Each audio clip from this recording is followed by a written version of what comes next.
doesn't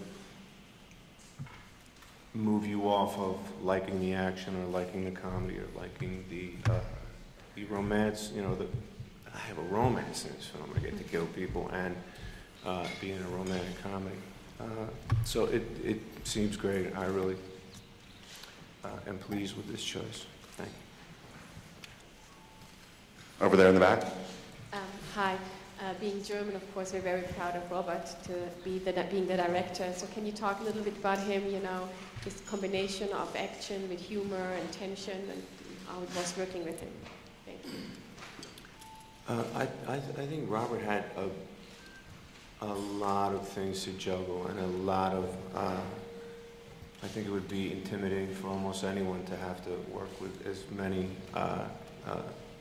veteran actors and big movie stars.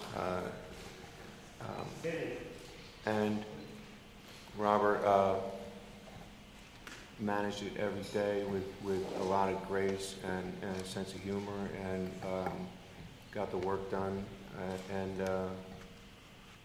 It was tricky too, Bruce. I mean, you know, one of the things Bruce was just answering before was how many tones are in this movie, and the director has to hold the tone. And we have, I don't know, 6 or 7 tones in this movie, so one person has to really hold on to that. And you know, when Bruce first decided to do the movie, we had to have conversations about Robert's not known for his comedy. How is he going to handle that? How is he going to mix these genres? And it was really quite amazing when you see the film put together that we were able to hold all those different tones and yet made sense.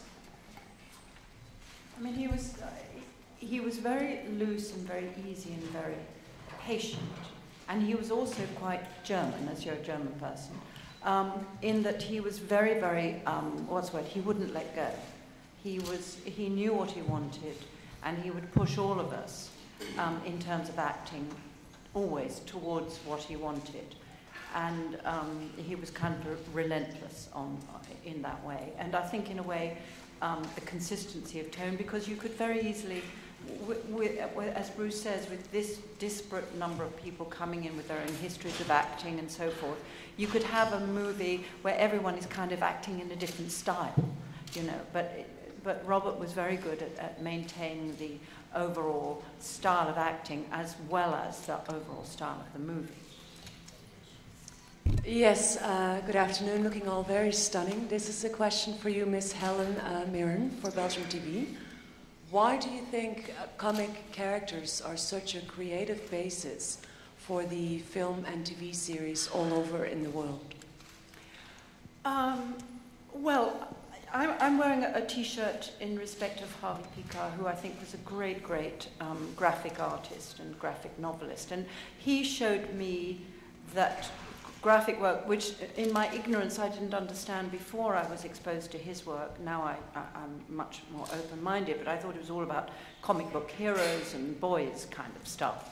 And he revealed the fact that a graphic novel can be as deep and complex and personal and psychological as any other work of art, you know, novel, movie, painting, anything. So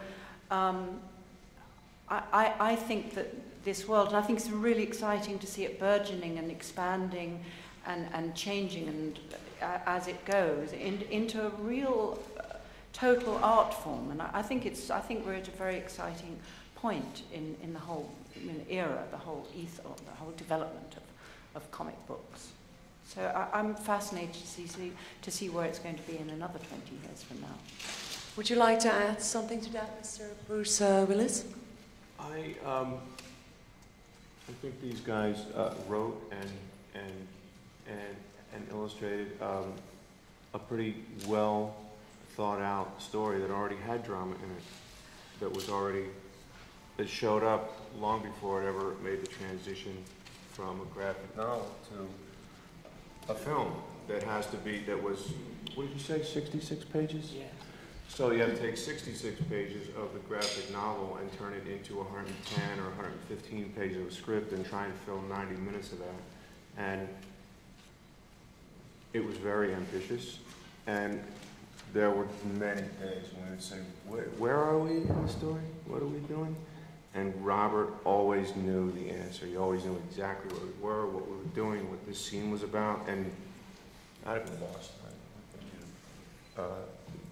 But I think the story was already really dramatic and very easy to play and very easy to understand.